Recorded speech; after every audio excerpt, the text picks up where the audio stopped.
c'est très tendu avec les États-Unis. Et si demain, Taïwan est attaqué par la Chine, alors ça serait très chaud aussi. Alors j'en suis arrivé à une question existentielle. Est-ce qu'on pourrait vraiment boycotter les USA et la Chine? Et est-ce qu'on devrait le faire? Face à Trump, la Suède, la Norvège et le Danemark lancent un mouvement de boycott des produits américains. Vous êtes sur X, vous avez un Apple, vous utilisez Microsoft, Amazon, Google. On doit faire la même chose en France. Bravo! Alors, c'est possible ou pas? Aujourd'hui, on plonge dans la dépendance européenne face aux géants américains et chinois. Et crois-moi, on n'est clairement pas prêt. Est-ce qu'on peut vraiment s'en sortir sans eux? Et surtout, comment pourrait-on commencer à s'émanciper sans se tirer une balle dans le pied? C'est les questions auxquelles on va tenter de répondre. Je n'achetais plus rien de chinois depuis des années. Il serait incohérent de continuer à acheter des produits américains alors que les États-Unis sont en train de devenir bien pire que la Chine pour nous. Bah oui, boycotter les produits américains, c'est aussi tenter d'éviter de tomber dans le piège de se jeter dans le bras des Chinois. Bienvenue dans Commentary, l'émission où on décrypte l'actualité tech, geek et pop culture à travers vos réactions sur les réseaux. Si le concept te plaît, n'hésite pas à liker la vidéo, lâche ton sub et clique sur la petite cloche pour ne rien louper des prochains épisodes. Soyons honnêtes 2 secondes. Se passer totalement de Google, Apple, Microsoft, Amazon ou encore Xiaomi, c'est mission impossible. Nos smartphones, nos ordis, nos applis, presque tout dépend de la tech américaine ou chinoise. Parce que oui, la réalité, c'est qu'en Europe, on dépend totalement des puces made in Asie, des logiciels made in USA, même au-delà de la tech, nos fringues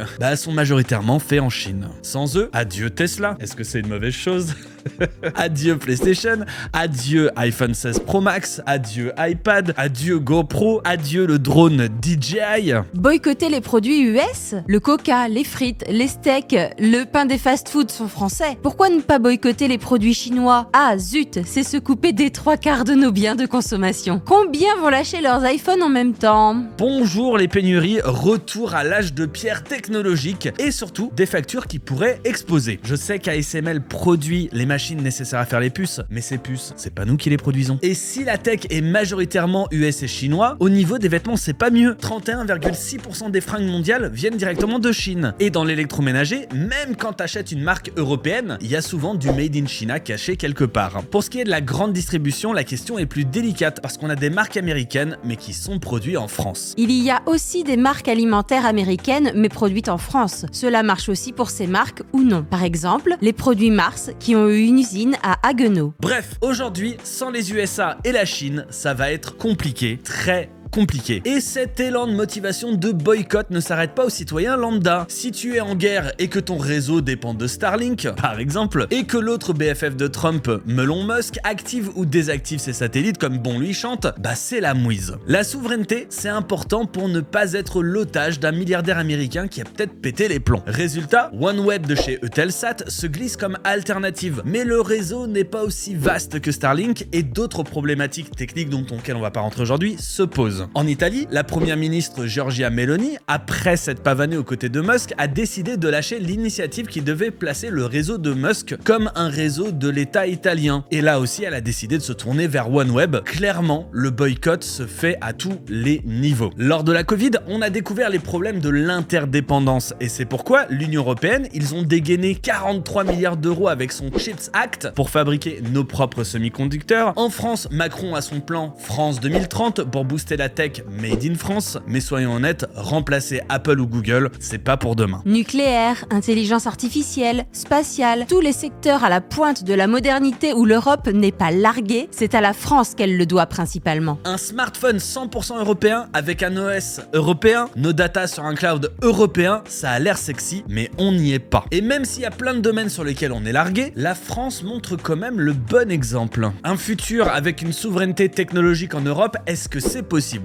Personnellement, j'ai de l'espoir, mais ça sera compliqué et demandera de la patience et beaucoup de boulot. Il faut juste faire attention à ce que ce regain d'intérêt pour le Made in France ou le Made in Europe ne soit pas juste un effet de mode qui s'effacera dès que les tensions internationales se calmeront. Donc, soyons francs, boycotter totalement les États-Unis et la Chine, c'est quasi impossible, voire impossible. Par contre, on peut faire ce qu'on appelle le dérisquage, et c'est peut-être la clé, réduire progressivement nos dépendances. Pour les entreprises, ça veut dire investir ailleurs, en Europe, au Japon, Japon, en Corée ou des pays connus pour leur alignement de valeurs et leur stabilité. Pour les consommateurs, ça veut dire taper là où ça fait mal, mais pas forcément partout. Privilégier certains produits européens pour envoyer un message clair. Mais attention, certains réagissent déjà. Beaucoup de marques US produisent en France ou Europe, donc c'est se tirer une balle dans le pied. Je ne sais pas trop comment agir à mon niveau. C'est vrai, mais soyons honnêtes. Si demain tu achètes du Brèche Cola au lieu du Coca-Cola, les usines de Brèche Cola vont se développer, embaucher du monde et créer une économie plus autonome et plus durable. Donc ça vaut quand même le coup d'y réfléchir, non? Et plus spécifiquement,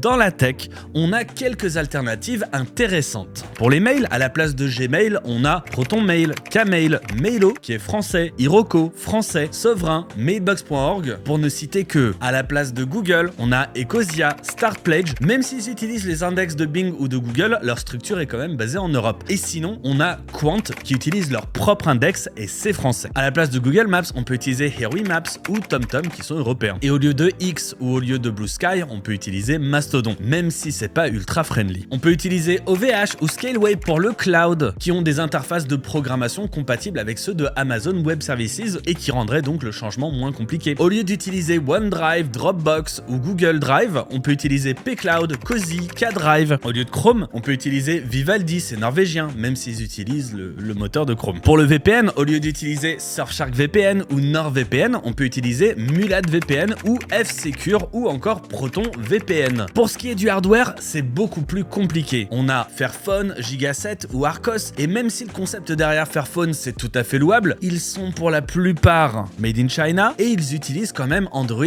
comme OS. Mais on peut dérisquer. On peut utiliser Samsung, c'est coréen et on pourrait faire tourner un OS sans Android, iOS par exemple. Mais là clairement la solution c'est pas pour le grand public. Donc tu l'as compris, des initiatives, il y en a des sympas, mais qui peinent encore à s'imposer face aux géants. On entend d'ailleurs beaucoup de bombage de torse politique, des discours grandiloquents et des promesses en pagaille depuis la Covid et maintenant avec la situation qu'on vit. Mais franchement, les actions concrètes, elles tardent à venir. Donc vivre sans les US et la Chine demain matin, c'est impossible. Mais chaque petit geste pour réduire notre dépendance peut nous rapprocher d'une autonomie stratégique et durable, tant au niveau du consommateur final, tant au niveau des entreprises. On peut acheter du Brèche Cola à la place du Coca-Cola, on peut utiliser Nokia plutôt que Huawei pour nos infrastructures réseau, on peut utiliser Scaleway OVH Cloud à la place d'Azure ou Amazon Web Services. Dès qu'on a une alternative viable, on peut l'utiliser. Alors toi, derrière ton écran, t'es prêt à changer tes habitudes, quitte à parfois payer plus cher, ou préfères-tu rester dans ta zone de confort? Dis-moi en commentaire, t'es plutôt team boycott total, boycott sélectif ou rien à faire tant que ça marche? Merci d'avoir suivi ce commentary numéro 7. Pense à liker, commenter, t'abonner et on se retrouve bientôt pour d'autres questions existentielles. Reste connecté, garde ton indépendance. Ciao!